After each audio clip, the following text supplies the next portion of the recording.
나눔가족 여러분, 이스라엘 12지파 중에서 가장 유력한 지파인 유다 영토에 대해서 설명한 다음에 그 다음 중요한 지파인 요셉 자손, 즉 에브라임과 므낫세 지파의 기업에 대하여서 소개합니다. 특히 에브라임 지파는 훗날 분열 왕국 시대에 북왕국에서 가장 중요한 위치를 가지게 되죠. 요셉은 야곱의 11번째 아들로서 아버지 야곱의 특별한 총애를 받은 아들이었죠. 야곱은 요셉의 두 아들 므낫세와 에브라임을 축복하면서 이들이 야곱의 아들들과 같은 특권을 누리게 될 것을 예언했습니다. 야곱의 유언대로 이제 요셉 자손이 에브라임과 므낫세 지파가 다른 지파들과 함께 기업을 받게 되는 것입니다. 역대기는 요셉 지파가 두 지파로 나뉘어서 기업을 받게 되는 것은 요셉에게 장자의 명분이 주어진 것으로 해석합니다. 요셉 지파에게 돌아간 두 몫이 명목상 장자의 몫이라면 유다 지파에게 돌아간 넓은 지역은 실질적인 장자의 몫이라 할 수 있겠습니다. 저자는 먼저 요셉 자손의 대략적인 경계를 묘사한 이후에 에브라임 지파의 기업을 소개합니다. 에브라임 지파의 기업에 대한 묘사는 유다 지파와 유사하게 가나안 족속을 완전히 쫓아내지 아니하였다라는 부정적 언급으로 끝을 맺습니다.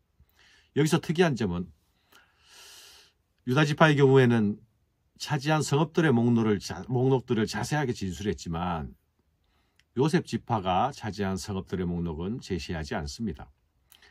이들이 차지한 땅의 전반적인 경계선들만 설명하고 있죠. 므낫세 지파 중에서 절반은 이미 모세를 통해서 요단 동편 지역에서 유업으로 받았고 므낫세 반지파는 요단 서편 지역에서 제비를 뽑아 유업을 받습니다. 오늘 본문에서 보면 1절에서 요셉 자손이 제비를 뽑은 것은 이라고 말하고 4절에서는 요셉 자손 므낫세와 에브라임이 그들의 기업을 받았더라 라고 말함으로써 요셉 자손이 마치 한 지파인 것처럼 언급됩니다. 그리고 이어지는 5절과 17장 1절에서는 각각 에브라임 자손이 그들의 가족대로 받은 지역은 이러하니라, 므낫세 지파를 위하여 제비를 뽑은 것은 이러하니라 라고 보도하고 있죠. 그런데 7장 14절을 보면 요셉 자손의 두 지파가 실제로 한 지파인 것처럼 한 제비만 뽑았습니다. 추측컨대 이들은 요셉 지파의 이름으로 먼저 땅을 분배받은 이후에 에브라임과 므낫세가 분배받은 기업 중에서 차례로 각자의 기업을 나누어 받았을 것으로 추측합니다. 또 9절 말씀해 보면 그 외에 므낫세 자손의 기업 중에서 에브라임 자손을 위하여 구분한 모든 성읍과 그 마을들도 있었더라 라고 말씀하고 있죠. 이것은 므낫세 지파의 경내에 있는 일부 성읍들이 에브라임 지파의 기업 중에 포함되어 있음을 말하는 것이죠. 이것은 두 지파 사이에 뚜렷한 구별, 경계보다는 서로 긴밀하게 유대되어 있음을 보여주고 있습니다. 그러나 에브라임 지파도 유다 지파처럼 옥의 티와 같이 실패의 흔적을 남기고 있습니다. 자신이 분배받은 땅을 온전히 정복하지 않은 것입니다. 10절 말씀해 보면 그들이 게셀에 거주하는 가나안 족속을 쫓아내지 아니하였으므로 가나안 족속이 오늘까지 에브라임 가운데서 거주하며 노역하는 종이 되니라. 여기서 성경 저자는 쫓아내지 못했다가 아니라 쫓아내지 않았다라고 표현하고 있습니다. 무엇을 말하는 것입니까? 에브라임 지파가 힘이 모자라서 능력이 없어서 게셀 지파를 쫓아내지 않은 것이 아니다. 자신들의 편의를 위해서 게셀 주민들을 남겨두었다라는 것을 의미하는 것이죠. 그들은 그들을 종으로 삼아서 노동력을 이용하거나 경제적 이익을 누리려 한 것입니다. 남쪽에서 가장 강력한 지파였던 유다 지파도 여부수족을 쫓아내지 못했죠. 북쪽에서 가장 강력해질 에브라임도 할 수 있었음에도 불구하고 자신들의 이익을 위해서 의도적으로 쫓아내지 않았습니다.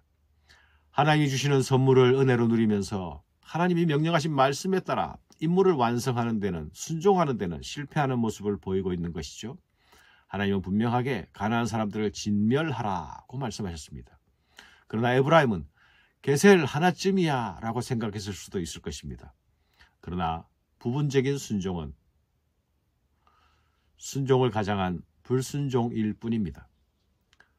하나님의 명령을 가벼이 여기는 이런 불순종의 모습은 장차 이스라엘에 다가올 불안한 미래를 예고합니다.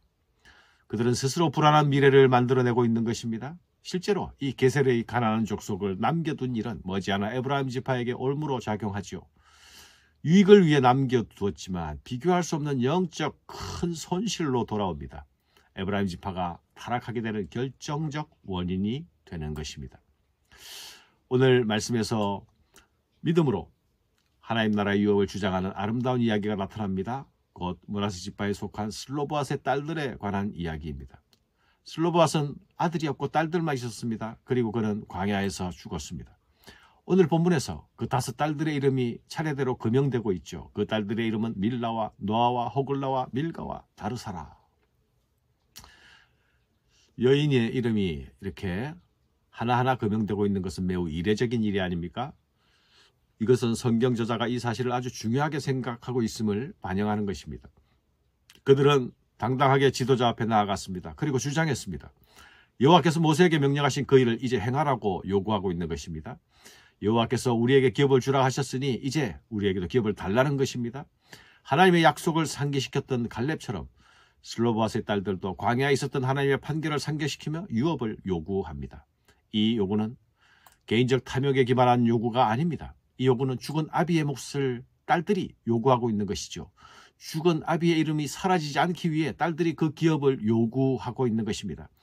비록 세상에서는 상속권이 없는 여인들이지만 그렇다고 해서 하나님 나라의 상속에서도 빠질 수는 없다고 주장하고 있는 것입니다. 이 믿음의 주장은 하나님께서 옳다 인정하셨습니다. 그리고 이제 가나안에서 여인의 신분으로 자신의 땅을 분배받고 있는 것입니다. 사랑하는 여러분, 예수님은 하나님 나라는 침노하는 자의 것이라 말씀하셨죠.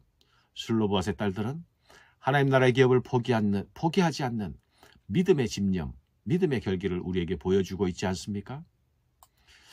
이스라엘 지파들이 기업을 분배받는 일은 하나님의 선물을 받는 일이요, 은혜를 받는 일이었습니다. 주신 기업을 빛나게 하는 일, 그것은 주신 은혜를 빛나게 하는 일이기도 합니다. 우리 신약의 성도들은 하나님 나라의 상속자들이죠. 성도의 영원한 기업은 우리 주 예수 그리스도가 아니십니까? 우리는 기업을 선물로서, 은혜로서 받은 자들입니다. 우리는 이 선물을 혹 가벼이 여기고 있지는 않습니까? 우리의 대적자는 우리가 받은 이 영적 유산을, 기업을 빼앗아가기 위해 오늘도 쉬지 않고 있는 것을 기억해야 합니다. 에브라임처럼 방심해서는 안 될 것입니다. 여인으로서 자신들의 기업을 요구한 슬로보앗의 딸들처럼 우리의 기업과 유산을 지키려는 그 집념, 결기 우리에게 있어야 하겠습니다. 감사합니다.